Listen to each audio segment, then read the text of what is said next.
everyone. Thank you all for coming. It's my pleasure to welcome you tonight to the Hoyt Sherman Place Theater for tonight's presentation by author Nick Redding. My name is Kent Herink, and I'm the president of the board of directors of the Des Moines Public Library Foundation. This is the fourth time I've had the pleasure of introducing the moderator for one of these events, and I continue to be thrilled at the great attendance we've had at the AViD series this year. In that regard, I'd like to thank Jan Kaiser, who's the chair of the selection committee for our authors. Not only does she play a leadership role in that,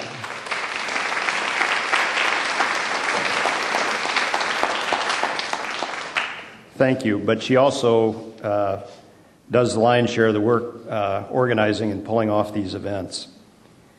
As many of you know, AViD is funded by the Des Moines Public Library Foundation, and that funding is scarce in these economic times. And without it, AViD would not continue. So I would really like to tell you and thank our 2010 sponsors: Humanities Iowa, Wells Fargo, Nationwide, and if you read the paper this morning, you see they gave us $20,000 for our summer reading program.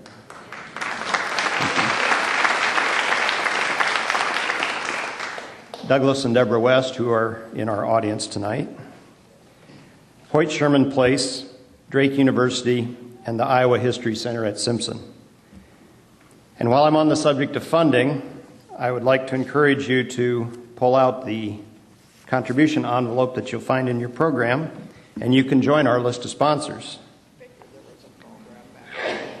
Before we go further, the standard reminder for you to turn off your cell phones. And also, there's a second insert in the program, an evaluation card, and we'd greatly appreciate it if you'd take just 10 seconds and fill that out. Helps Jan and the rest of us manage these events in the future. After Mr. Redding's presentation tonight, there will be a panel discussion, and I think tonight it's going to be especially intriguing. And at the end, there's a representative here from the bookstore who will be selling books, and I believe that Nick will stick around afterwards and be happy to autograph them for you. Now, I'm going to introduce tonight's moderator, Kevin Tekow. Kevin is a graduate of the University of Iowa College of Business, as well as the University of Iowa College of Law. Kevin served as director of the Iowa Department of Inspections and Appeals prior to being appointed commissioner of the Iowa Department of Public Safety, a post he held from 2002 to 2007. He is currently Associate General Counsel at American Equity Investment Life Insurance Company. He's also a colonel with the Iowa Air National Guard, where he served for over 25 years. In addition, Kevin's been a member of the Des Moines Public Library Board of Trustees since 1998. Please welcome Kevin Tekow.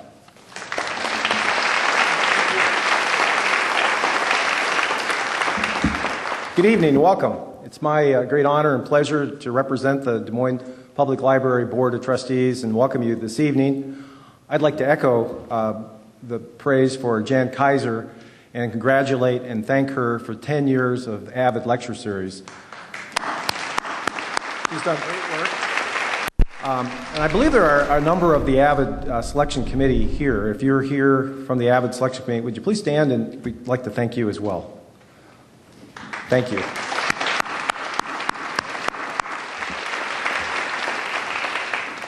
Also, like to thank our sponsors, the Iowa History Center at Simpson College, in particular Bill Fredericks, who leads that organization. It was Bill that suggested tonight's author and book, and we appreciate the partnership. As was pointed out, partnerships is really what makes the Des Moines Public Library operate in offering additional services such as the lecture series. So we appreciate Bill and Simpson College for teaming up with us on this. Books are for sale after the event. 7th edition of the hard copy, and then the paperback just came out, and both are available, and the authors will give autographs and sign those books after the event as well. Well, it's my pleasure to make some opening comments about the event this evening and then introduce our panel. No matter who you are or where you are in the state of Iowa, methamphetamine has impacted all of our lives over the last decade or more. Not just from a criminal justice standpoint, but less understood and probably less visible has been the social, the public health, the economic implications and impact. And that's what brought our author to this topic. Back in 1999, he was in Idaho, saw meth in a rural part of that state, then was in his hometown near St. Louis, Greenville, Illinois, and saw it again, and was able to gain the support of the publisher to write this book. As I understand it, he first came at it strictly from the criminal justice standpoint and started looking for a way to get his hands around the topic. He's done an excellent job, largely because he was able to team up and interview individuals in the town of Owine, Iowa. Three of those gentlemen are with us tonight. Dr. Clay Hallberg, the mayor of Owine, the Honorable Larry Murphy, and Assistant County Attorney Nathan Lean. Actually, he credits Dr. Hallberg for first pointing out the multi-dimensions of the methamphetamine problem and caused him to dig deeper and expand his approach to the subject. The result is the meth land, the death and life of an American small town. Nick received his undergrad degree in Northwestern and then went on to New York and received his Master's of Fine Art, where he was taught and published in the magazine world for a number of years and published a book previous to this, and then now is back in St. Louis. The book has been remarkably successful, chosen by the New York Times as one of the top 100 books of last year, the San Francisco Chronicle, the St. Louis Post-Dispatch, the Chicago Tribune have all chosen the book as one of the best books of last year. It does a tremendous job of tying together all the dimensions of the problem. And at the end of the presentation by Nick, we're going to ask the three gentlemen I introduced to come up and share their viewpoint. For those of you who've read the book, they're really the heart of the book, and the story is told through their eyes on the front line. Please join me in welcoming Nick Reddy.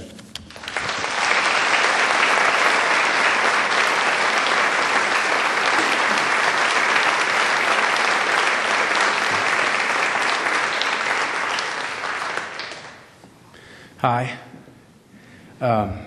Thanks for coming tonight, and thanks very much to the Des Moines Public Library and the AViD series, and Drake and everybody else for having me. I'm particularly honored that Clay and Nathan and Larry Murphy are here. I think of them, I don't know if it's fair or not, as the sort of principal characters in the book. It's a kind of a weird way to talk about people who are actually alive and are actually sitting 10 feet from me. I don't mean any offense. That's one of the weird things about writing nonfiction, is that it's about real people, and I don't know how to write about people who I don't really genuinely like. A book like this, in some ways, it really took me a decade to write. I couldn't have spent as much time with them as I did unless I genuinely liked them. So it's a real honor for you guys to be here. I appreciate it. Methland is ostensibly a book about 3.5 years in the life of the town of Owine, Iowa, and 3.5 years in the life of these three people. In a lot of ways, though, the book really isn't about meth. That's just kind of an excuse to talk about some of the wholesale changes that have happened in much of the country, and particularly have been the most felt, I think, in the rural United States. So it was my attempt to put that town into a larger context. And I thought it might be interesting to start things out by kind of telling you where this book came from. It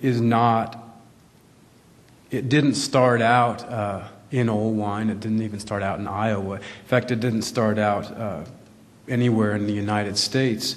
10 years ago, I was living in Chilean Patagonia, in the southernmost reaches of the country. That's where I wrote my first book about a family of gauchos that are semi-nomadic cowboys that live there. I spent a year living with this family. To give you an idea kind of where we were living, we lived in a river valley about the size of Rhode Island. And one day, the census taker came by the cabin, who had been dispatched from Santiago to try and figure out how many people were actually living in this area. And he, like everyone, was on horseback. He had 3 pack horses and a saddle horse. And he wanted food and water.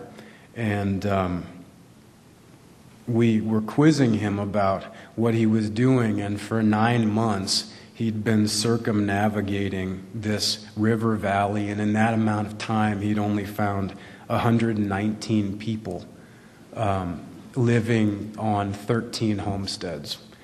And so my reporting strategy back then centered largely on taking or borrowing a horse from the guy that I lived with and sort of riding around in increasingly big circles looking for somebody to talk to.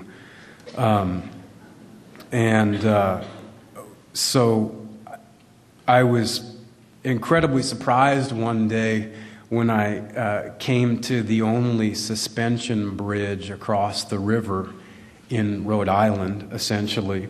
And there was a guy coming this way, and I was trying to go that way. It was incredibly rare to see anyone.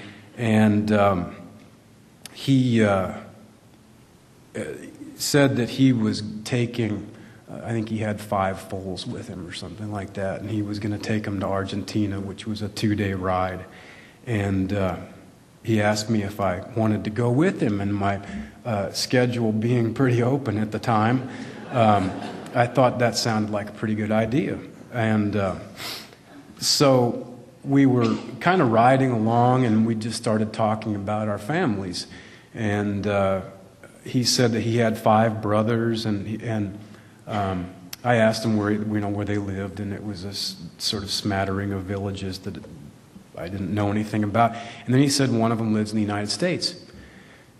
And when I speak Spanish as opposed to English, I go from being what I like. My sister thinks I'm very blunt, but I like to think that I'm a fairly straightforward person in English. But in Spanish, I am, in fact, a little bit blunt. So when he said, my brother lives in the United States, I said, no, he doesn't. There's no way you have a brother that lives in the United States. And he said, yeah, he lives in Woody. And I thought it was some kind of a joke. I wasn't. He said it like I was supposed to know what that meant, and I thought it was a joke I maybe wasn't in on. Like maybe that's the town that like Beavis and Butthead are from, or something like that.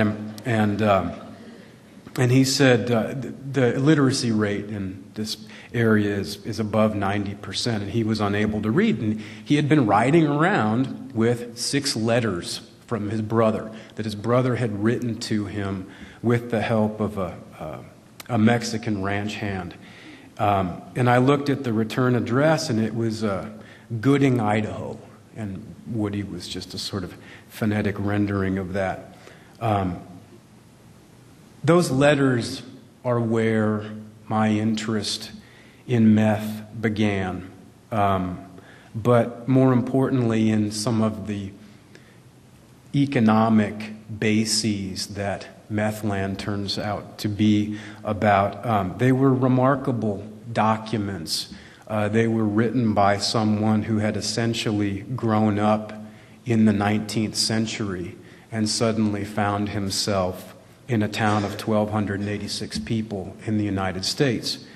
And they described things that, as someone who, I'm from outside of St. Louis, in a place that was sort of a suburb in the making, I guess, when I was growing up.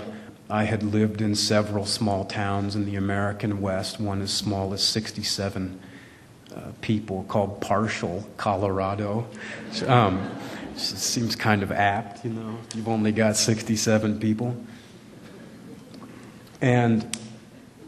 But when these letters described the closed storefronts and the job that this guy was doing, he was a sheep herder, and he had spent the last 9 months living in the Sawtooth National Forest, making about 25 cents an hour, with a herd of about 4,000 sheep. His tent mate was a ditch digger from Huancayo, Peru, who, when he showed up in Idaho, had never been on a horse, had never herded sheep, and had never seen snow in his life. It was kind of like a Brokeback Mountain without the good acting, you know. And the other thing that, one of the remarkable things, is that this guy thought that 25 cents an hour was a really good wage, which by Chilean Patagonian standards it was, where a good wage would be $100 a month. One of the other things that he described to his brother was how happy he was to have met the Mexican guys who lived with him in the bunkhouse when he wasn't out in the national forest. But he said that there were a very few of them who scared him. And the letters went on to say that these were young men, there were 3 of them by my recollection, who he used a gaucho slang that meant that they were defecating silver. It meant that they were very wealthy. And that these 3 boys, really in particular, had made all their money selling a drug to Americans called methamphetamine. And so I think the real impact of the letters on me, that the meth part hadn't really taken shape into anything for me as I read this guy's brother's letters to him while we rode along. But the thing that surprised me was that, as someone who had lived in similar towns, I had seen a lot of this stuff, but I had never put it together with what the brother described. What he said literally was that growing up they had always been wrong because they thought everybody in the United States was rich. And he said, when I got to Gooding, Idaho, I realized that there is in fact poverty there. And I remember reading that and thinking, that doesn't sound right. That really can't be. Even though the idea of closed storefronts and drug dealers and wages that are abysmally low are all things that we associate with poverty. But to me, that was still something that I thought of as being in Compton or in Watts or in Oakland or, frankly, in downtown St. Louis. It just didn't ring true that it could be happening in Gooding, Idaho. And so that was the reason that when I returned to the United States months later to write this first book, which nobody read, by the way. If you guys would go buy it when you get home, it would be great. It's actually out of print, but you can get some exorbitantly expensive ones on Amazon, which would also be great. I went to Idaho to look for the guy's brother. Because I was so intrigued by this, and at that point still my schedule was fairly open. And Gooding was, for me, a scale model of what I would one day find in old wine, with some differences. The exception being that I think in journalism, as opposed to fiction, there's something such as a story that's just too good. And the reason it can be too good is because you call it nonfiction, but nobody will believe you. I ended up spending several months in Gooding, and over the course of 3 years, in fact. And one of the largest sheep rancher in the state lived there, and one of his sons was running for Senate, and one of the other ones was a meth addict. His daughter was married to the sheriff. The sheriff's brother was in business with one of the aforementioned 19-year-old kids from Mexico selling meth. There's a school for the deaf on Main Street, and the bus driver was a woman who was dating the DEA agent who had been dispatched from Boise to figure all of this out. And I would tell people about this, and they wouldn't believe me, you know. It sounded too much like a David Lynch movie.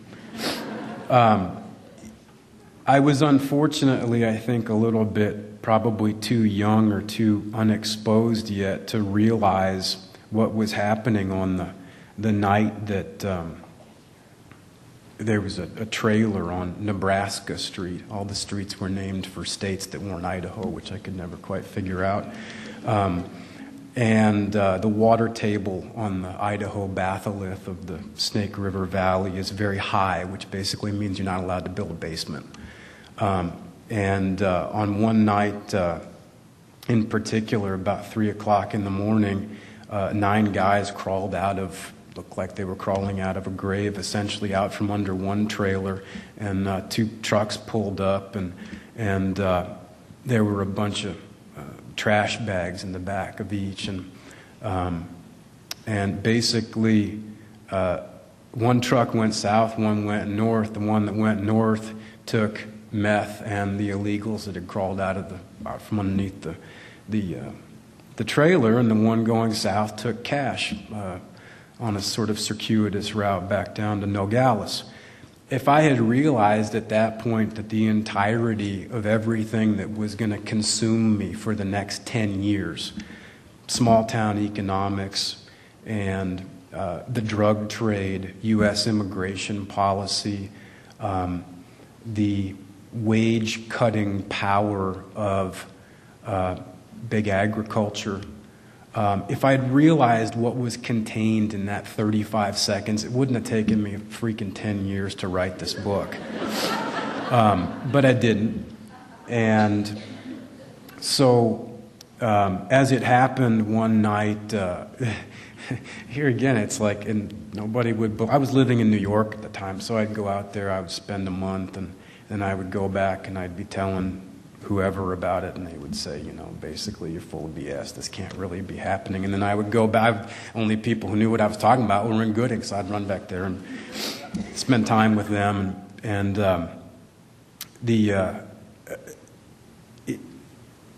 eventually, I was in the bar one night where they sold a lot of crank, and the sheriff's brother came into the men's room. I was going to the bathroom and locked the door, and made it pretty clear that I probably shouldn't come back there anymore. And it turned out to be a great guy, honestly. I told probably the best lie of my entire life. I told him that I was in the employ of the New York Times. I don't even know what the New York Times is.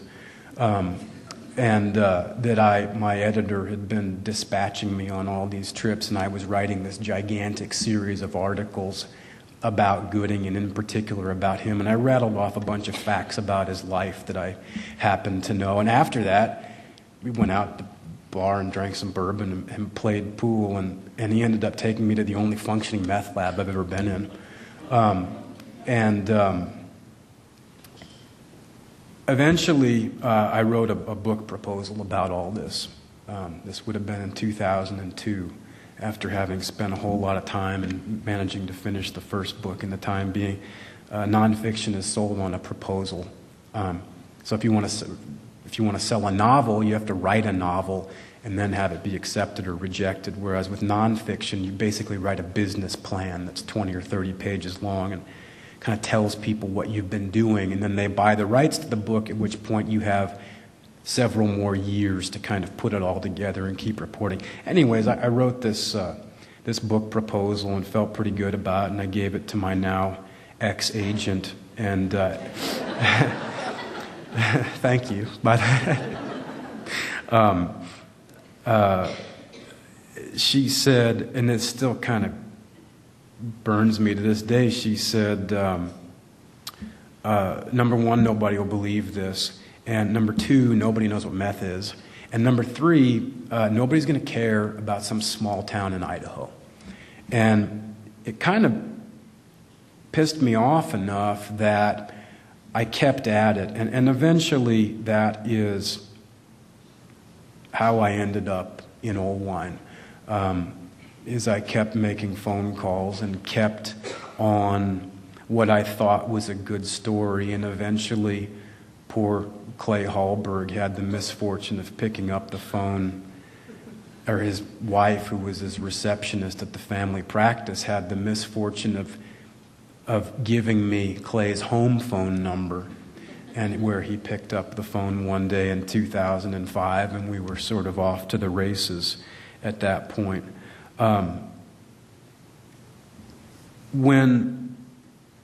When I got to Old Wine, which I believe was May 9th of 2005, like 3 days after I talked to Clay, to my eyes, things didn't look so good. There were a lot of problems that fit in with a pattern of not just Gooding, but many of the places that I had gone in between being in Gooding and going to Old Wine, kind of investigating all of this. But it, closed storefronts. It was pretty easy to figure out where to go to buy dope. It was easy. It was in some ways harder to figure out where not to go.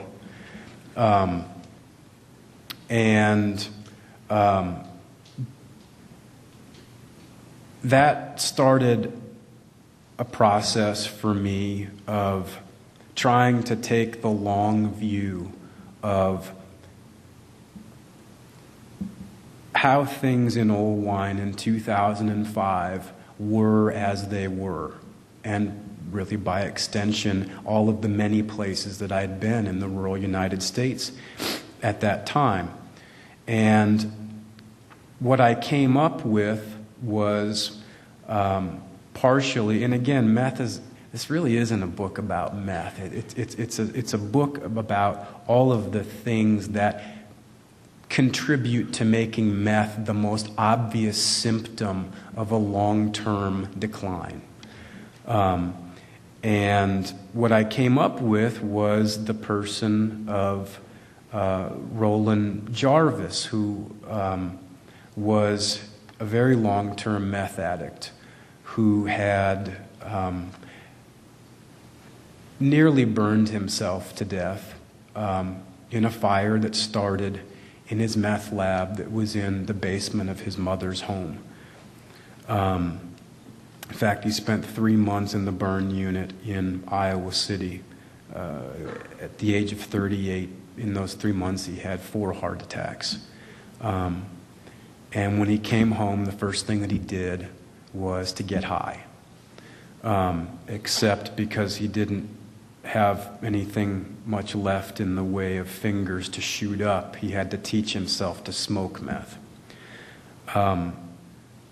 This to me is sort of the embodiment. This, if you take the long view of Roland Jarvis's life and say what possibly contributed to leading to this end, a lot of things started to fall in place.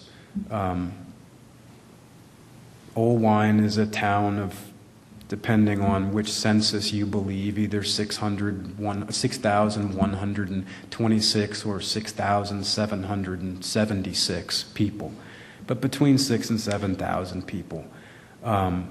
2,000 people used to be employed by one meatpacking plant. That's not 2,000 of the working age people, or 2,000 of, well, it's 2,000 people. That's an enormous part of the population to have a good job, and Roland Jarvis used to have one of those jobs back in the 80s, making $18 an hour. He owned stock in the company. He had benefits. He knew where he was going every day. He knew what kind of money he was making. And in some ways, and it's a complicated story, I don't want to give everything away because I hope that some of you will end up reading the book if I don't make you too mad or something, you know. In some ways, Roland's story is kind of the most important one. Because he was a part of what was making things so obviously and in some ways easily vital in town, which was the economy. There was a terrific economy. People were treated fairly and paid an honest dollar for an honest day's work. What happened subsequently is that when Iowa ham was bought in the early 90s and wages were slashed by 2/3, there was a tremendous amount of revenue loss that went along with this. And so if you sort of do the math between the late 80s and the early 90s, there's simply no way to make up for how much money was lost by basically cutting wages and then slowly over time cutting the workforce, because the very lifeblood goes away. And in the aftermath of deciding that you will no longer pay an honest dollar for an honest day's work, an increasing number of people will make the decision to make their living dishonestly. And methamphetamine is in some ways the perfect way to do that. That's exactly what Roland Jarvis did, because he knew he could make a lot more money off of this than by working double shifts and still not making what he was making the day before, essentially. So in a lot of ways, I think that is the story, the first story in the book. The second story in the book is after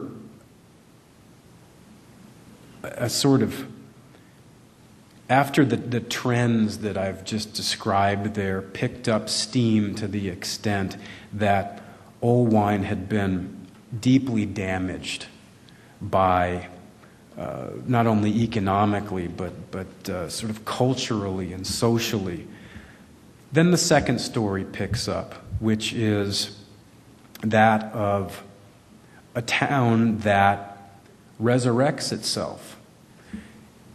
If I had a wish for how people would read this book, and I certainly don't, I would wish for them to pay particular attention to that story. A lot of it has to do with three people who are here tonight, and that's not I'm not trying to leave out all of the other people, but through sheer force of will, there was a tremendous turnaround that happened, and I was just lucky enough to be there while that was going on.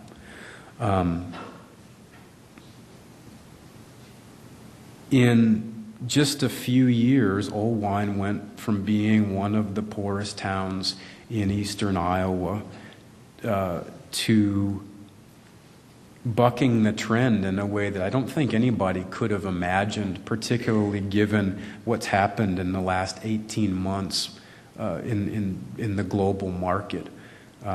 They've added close to 500 jobs, high-paying jobs, jobs that people would have been proud to have 20 years ago. And I think the point that I'm really trying to make with all of this is that at one point in the book I refer to meth as the most American drug. It's a term or a phrase that I borrowed from a Harvard sociologist. And what she was saying with that is that meth is a drug that is not recreational, it's vocational. Throughout its 100-year history, it has always been associated with hard work.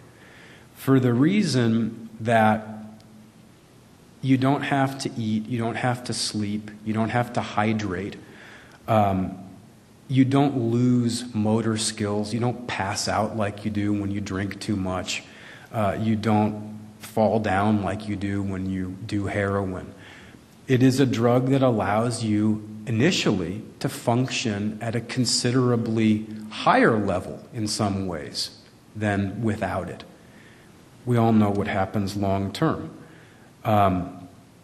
But in places where there has been considerable economic degradation and where people are forced to work harder in order to make less, this is a drug that makes a lot of sense to do. I mean, it doesn't really, but it seems that way. I